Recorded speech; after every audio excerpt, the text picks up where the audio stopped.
গৌরগোপাল দাস বলেছেন, সাফল্য চাইলে এই 3 শত্রুকে এড়িয়ে চলুন। আধ্যাত্মিক গুরু গৌরগোপাল দাসের বাণী অবলম্বন করে জীবনে সফলতা পেতে পারেন। তিনি এই 3টি জিনিস থেকে দূরে থাকতে বলেছেন।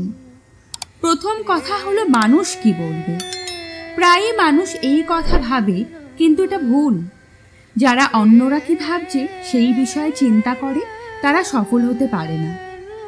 সবাই যা বলে তাতে আপনার মনোযোগ দেওয়া উচিত নয়। সবার কাছ থেকে পরামর্শ নিন, তবে আপনার নিজের মনের কথাই অনুসরণ করা উচিত। দ্বিতীয়ত, আমার ভাগ্য খারাপ। আপনি কখনোই ভাববেন না যে আমার ভাগ্য খারাপ। আপনার ভাগ্যের জন্য অপেক্ষা করা উচিত নয়। খারাপ সময়েরও শেষ আসে।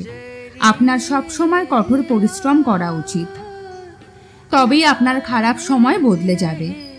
তৃতীয় জিনিসটি হলো, আপনার মন থেকে মুছে ফেলা উচিত যে আপনার জীবন নিখুঁত হয়ে উঠতে পারে।